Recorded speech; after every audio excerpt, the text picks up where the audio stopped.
Hello, tile friends. Welcome back to another episode of the Tile Money Podcast. This episode is brought to you by the National Tile Contractors Association. And today I've got another great interview. I was able to catch up with Dirk Sullivan out of Portland, Oregon. He has a tile installation company.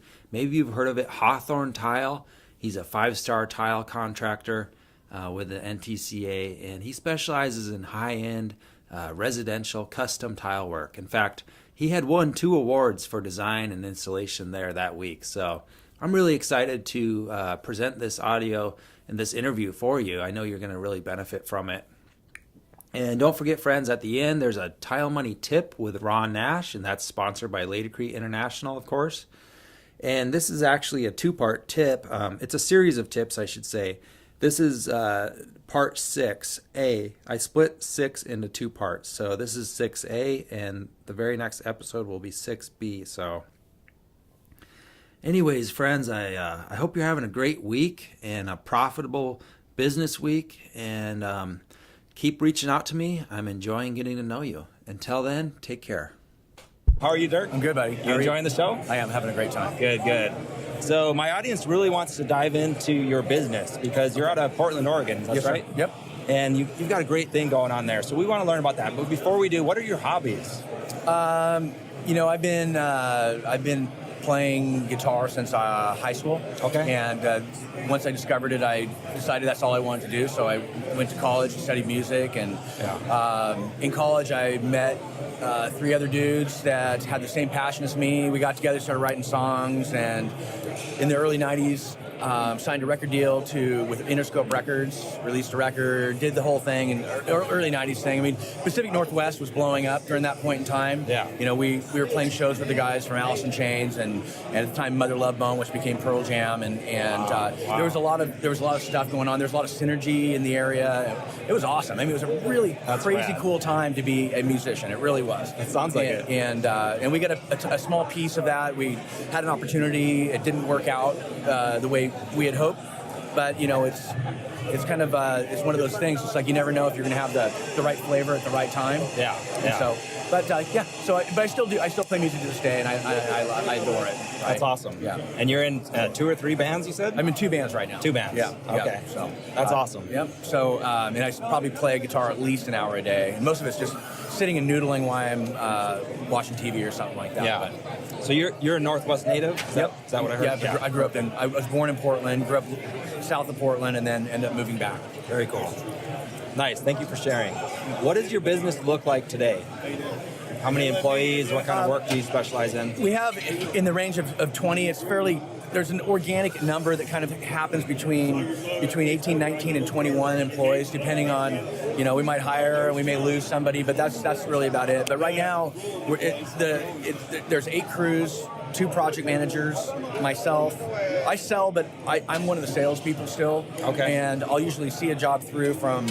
I don't want to get ahead of myself. I've got a couple accounts that I service. Okay. Right, and then Ryan and Travis, my other 2 project managers, they have all the other accounts, and then anybody who calls the shop, it goes to one of those 2 guys. Yeah. But then once I sell a job and I see it through to completion, I usually hand it off to one of those 2 guys. Okay. And so when we've divided the city into ways, so if in this area it's Travis's job, if it's in this area it's Ryan's job. If Ryan gets too bogged down, then Travis will take the overflow, vice versa. Nice. Well, that sounds like a good thing. So you're the main salesperson. Yes, sir. Well, I wouldn't call it the main. I mean, like I said, I'm probably selling more work than those guys, but it's not because I'm selling some of the bigger projects, and so I may not sell as many jobs, but the dollar amount on the job might be higher. Yeah. Okay. Any other main roles that you take on, or?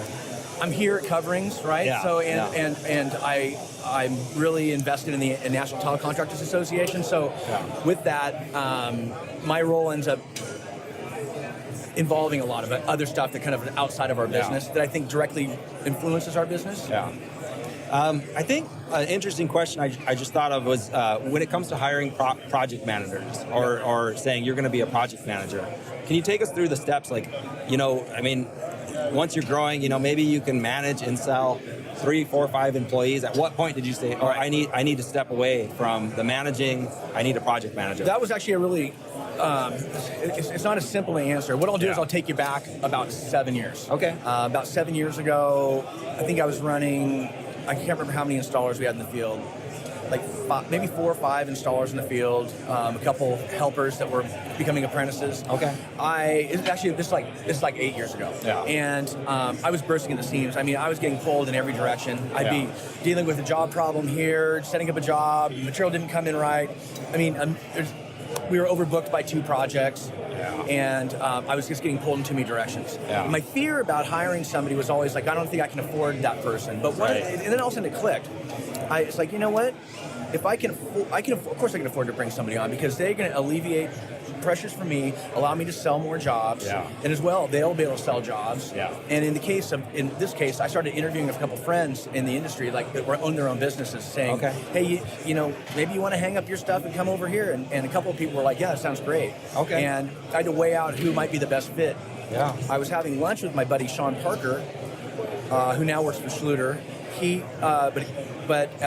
was sitting across from me at lunch. He goes, well, why didn't you ask me? I said, well, dude, you got a successful company. I didn't think you'd want to do that. He goes, oh, no, I think I'd be into it. I love that story. You never know unless you ask. You never know what somebody's situation is. You can assume things all day long, but you just don't know. Yeah.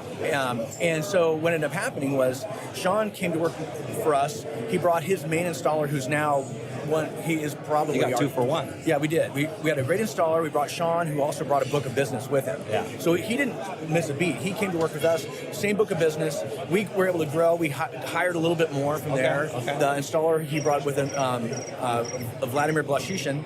Vladdy is a very successful installer for us.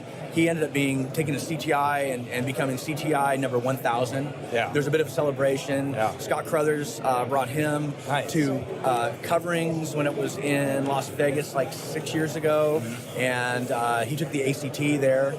And there was a bit of a celebration about him being the awesome. 1,000th. And actually that was probably the point in time where I really kind of started getting involved with the NTCA. I kind of saw what happened. It's like we got some notoriety a little bit because of Vladdy's accomplishment. Yeah. And then I became better friends with Jim and Bart.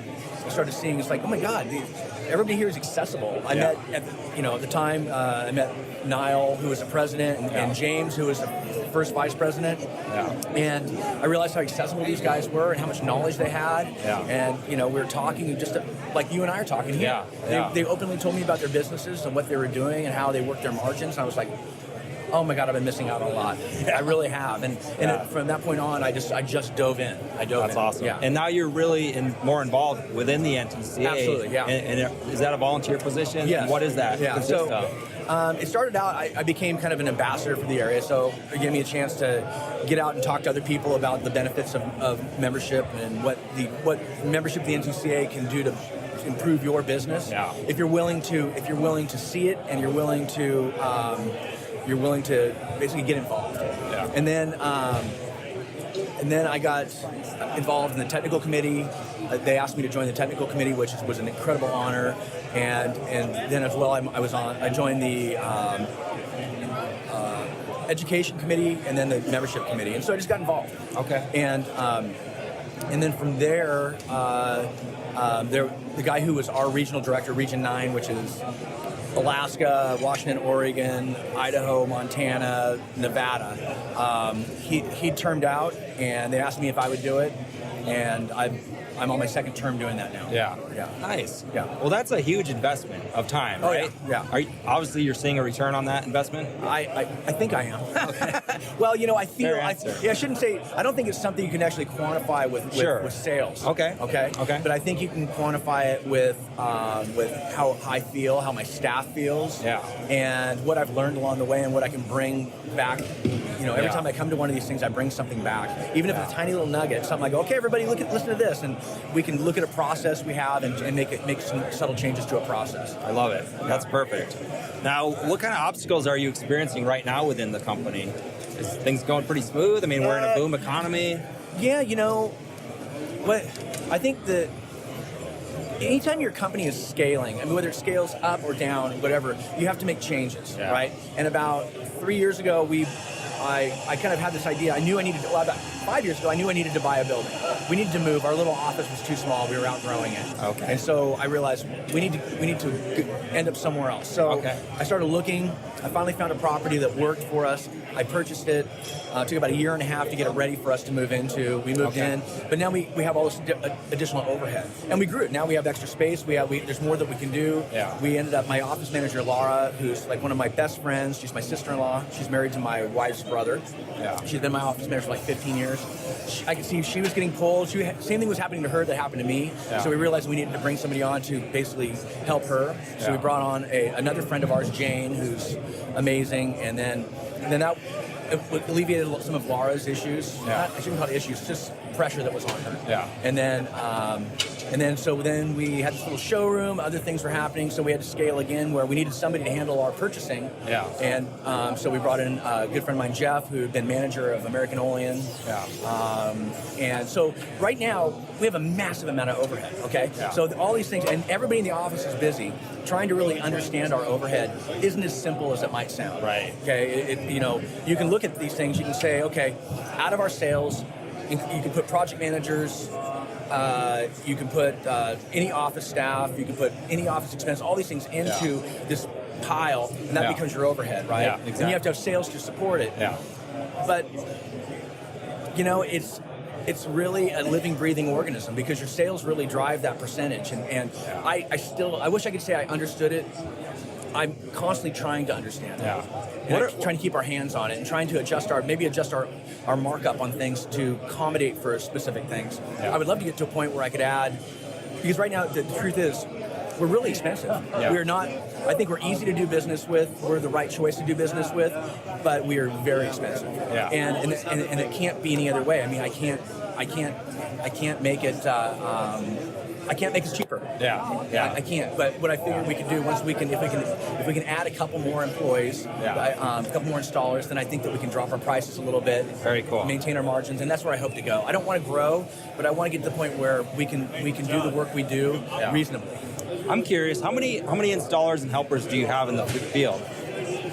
We have 8 teams right now. So we 16? 8 teams. So about 16 people. Oh yeah, sorry about with that. their hands on the tools. Yeah, just about. Yeah, I think there's 2. So 4 staff. 2 of the So 2 of the. We have some apprentices that are really getting close, and so we're kind of letting them go do jobs by themselves without a helper. Yeah. And trying to grow down at the end of their. That's cool. Yeah. Nice. Well, thank you. How do you sell that value? Because being the more expensive guy, the more expensive contractor, how are you selling that value to your clientele? I think it's selling itself.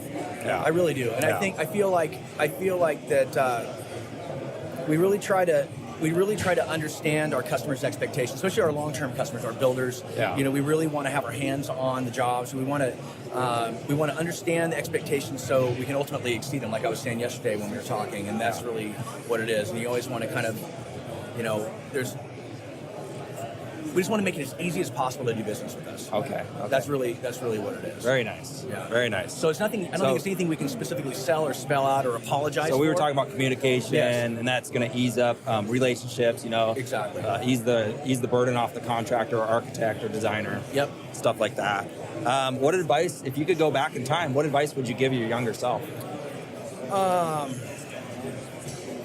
Chill out. Chill out. Chill out. Don't sweat the small stuff. I think that. Well, honestly, I think that I'm hypercritical of myself. Yeah. And if something doesn't go right, I ultimately feel like it was my fault. I'm the opposite of a lot. I know a lot of other people that go, it's always somebody else's fault. They're always kind of push up, but I'm willing to admit fault. Yeah. And I'm willing, and maybe sometimes I concern myself too much with that it might be my fault. What did I do wrong? What did I do wrong? Yeah. Rather than saying, okay, well, this happened. We're going to come up with a solution. It doesn't really matter whose issue it is. Yeah. So, and then stressing out about timelines and I wish I could have relaxed a little more. Right on. And I hope my answer. future self could tell me the same thing right now. Yeah. A little bit. Don't worry about those things. It's going to work out. Yeah. At the end of the day, everything gets done. Yeah, I like that. Any book recommendations? Are you a reader? Well, yeah, I am, and there's a lot of books out there. There's a lot of business type of books. There's a lot of things. I think that on a simple level, the book The E-Myth really describes who we are really well. There's an E-Myth for the contractor, but I think it's exactly the same book. I read them both. Yeah. It's exactly the same book. It just kind of puts it on the hat of a contractor rather than on this woman who opened a bakery. But nonetheless, it's like any artisan, they typically don't start their business with an entrepreneur, right? Right. They start their business because people are going, hey, you're really good at this. You should start your own business. Work for yourself. I'm like, hey, I should start my own business, because you kind of feel like it's the only way you can get ahead, right? Yeah. And then what ends up happening is you are good at your craft, but there's so many other things you have to do, so many other hats you have to wear, and it drags us down. And then we a lot of times we have trouble properly pricing what it is we do. We feel guilty about taking money from people. Feel guilty about marking things up. And so where the entrepreneur comes in completely different. They come in, they write a business plan, it's scalable, they create all the job descriptions, they have a really good handle on what it is before they even start. Yeah. So I love that book. It changed my viewpoint on the whole business owner, entrepreneur thing. So it's logical and it's easy to listen to. It's also easy. Well, it's easy to read, but it's easy to listen to as well, because the author reads it out loud himself. So. Yeah. And the second book, and I think it's the most important book for a contractor, is Michael Stone's book, Markup and Profit, The Contractor Guide. Yeah. There's another one called Profitable Sales, which I think his book gets to the point very much like what I was saying, which is like, if you're bidding your jobs correctly, you're expensive. Right. You're expensive. You are. So you have to figure out how to market that, or I really embrace that. It spoke to me because I realized I was dealing with exactly the same things. It's like as I was creating pricing for myself, covering all my expenses, doing all these things, it's like, man, installing tile is not cheap. Yeah. And especially for a super high-end clientele that really everything's under the microscope. Yeah. You got customers, you finish a job and it's completed and it looks great, and they have a problem with something, and a lot of times it's like, hey, come here. And they're on their hands and knees. You see that? I don't. Oh, maybe they grab a magnifying glass and go, yeah, that right there. There's those little holes in the grout. Oh, yeah, I see it now. Well, they're all over the place. Yeah. Are you going to join my interview? Yeah, I totally am. Jason, you had your interview yesterday. Yeah, totally. Yeah. I just wanted to come by and say hi. Yeah, bug us. It's very professional of you. Yeah, I know, it really was. I asked him, he kind of nodded at me and said, okay. All right, It's coverings, and that's what happens. Yeah, crazy stuff. It's like Jim Rome in the Super Bowl. People come by. You know what I'm saying? Yeah. So there's your video bomb. Right on. Appreciate it. All right, tile money. So that's really good, Dirk. Well, I really want to thank you for taking the time out of your schedule. I know you've got a lot going on here at Coverings. Well, thank you, Luke, and I'm thrilled to do this with you and for you, and I want to help you grow this because I think this is absolutely one of the most important things out there that you're doing, and it's a gift to everybody. Your curiosity is opening a lot of people's eyes. Well, thank you for saying that. Yeah. I appreciate your support and your friendship. Yeah. All right, Dirk. Thank you. All right, friends. I'm back with Ron Nash, sponsored by Laticrete, is the Tile Money Tips. And today we're continuing the negotiation tips, and this is tip 6. How are you today, Ron? Doing really well.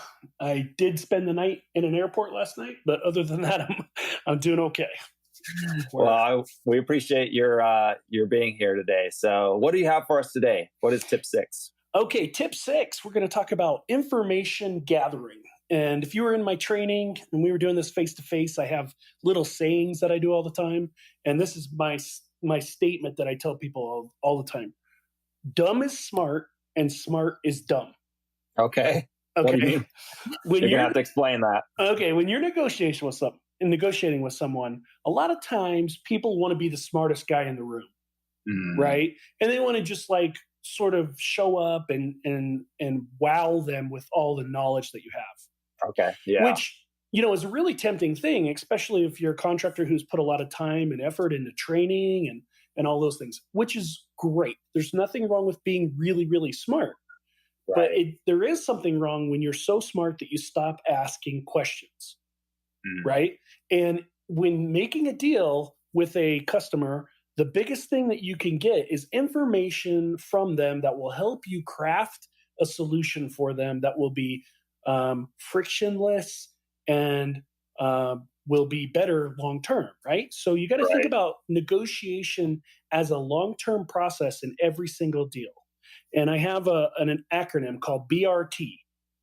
Your goal should be to BRT, build relationships of trust. All right. How can you build a relationship of trust if you're not trying to dig in to the other person's story as to why you're talking? Why are you there? And I don't care whether it's a multi-million-dollar tile job on a huge high-rise or dealing over the counter in a kitchen for a kitchen remodel that you're going to just do the floor. You still have to make an effort to hear the other person's story, find out, and asking a bunch of find out questions. Okay. And by the way, as you find things out, you'll also discover more power. Remember my tips previously, I talked about sources of power in negotiation. Well, knowledge is one of those sources of power. All right. And we can talk about how that will work toward your financial benefit later. But right now we're just going to talk about, so here we go. Long-term process. Before discussing price, this is when you play this game. All right. You deal with people on a personal level. If I'm, let's take a residential approach. If I'm talking to a husband and wife team and they are remodeling their house, their kitchens, I want to know as much as I can. I want to try to see the project from their viewpoint. Understand what they're afraid of. What are they nervous about? A lot of times they'll come out in little cues. They might have hired a contractor in the past. What was their past experience? Right. That's a huge one, because if if that comes out and they say, man, we hired this guy in the past and he was just dirty. He left his tools all over the place, or he never cleaned up or whatever. Those are little things that you can put down as items for sale later. What I mean by items for sale is, hey, I just want you to know that we are, our company policy is that we sweep up every day, or whatever. You can allay their concerns, which will help you build a stronger position. Yeah. All right. So this is all how to gain those things. So, so you're listening for pain points, and you're providing solutions to those pain points, and that in turn, builds your chance of getting hired. Is that correct? Exactly. So think about hiring someone. Okay, right. Luke, let's say you were going to take your house and you were going to put an addition on it. Right. If you could put yourself in your own shoes for a second and think about, what are you afraid of in this? I'm afraid I'm going to get ripped off. I'm afraid the contractor's not going to show up. Yeah. I'm afraid they're going to make a huge mess. I'm afraid I'm going to get overcharged. Right. Right. So your technique of negotiation here is, let's make sure that we're, considering all these viewpoints. Okay. Right. And it also gives you an opportunity to switch between modes. Okay. Remember, in previous tips, I talked about cooperative mode, competitive mode, organizational mode, and personal mode. Right. Well, if you start with each person that you're making a deal with first, with the personal mode, can be as simple as, we have these things in common. We built relationships of trust. Yep. That way, later when they decide to open a negotiation or ask you for a better price or whatever, you have all this information you can draw on. And It doesn't matter whether that person is an estimator that works for Hensel Phelps, with a $500 million contractor, or whether, and they have a huge organization that maybe 10 people that are going to be looking at your deal, or whether it's you're in a competitive mode with someone where they're just trying to chisel you. There's nothing that's wrong with knowing more about who you are, and having a relationship of trust is a big thing. Yeah. Now, that helps you get to that cooperative mode. That cooperative, let's win-win. Let's build a project that makes us both win. Okay, so be prepared to switch between those modes. You could be talking to a big company, go personal with the guy you're actually talking with to help him, or to help you break down walls, those kind of things. Okay. Okay. All right. I'm going to Sun Tzu. Remember, I told you in the source data, that I have the art of war. Right. Yep. All right. This is the art of war, information gathering. Sun Tzu actually talks about using spies. Now, I don't suggest we use spies. I think that's probably not a great idea, a little unethical. But at the same time, do you know anybody that has ever sold to these people before? Mm-hmm. All right. If you're working with a contractor, do you know the electrician that might be on the job too? Is there a way that you can open up a dialogue with them? Hey, do you know this estimator? What problems have you had before or whatever? You see what I'm saying? So Definitely. Anybody that you can use that will help you gain information. And that may be even, you have a private conversation with the husband or you have a private conversation with the wife. They may give you additional information. So Sun Tzu would say, deploy spies. I don't think you should deploy spies, but I like the idea. I like the idea of using every bit of information that you can get from everybody who's ever done it. That's a great tip. Just keep your eyes and ears open. And I've even Googled people, check their Facebook profile. I mean, there's so many ways that are not, sneaky or anything. It's just, hey, who am I going to do business with? Absolutely. Public information.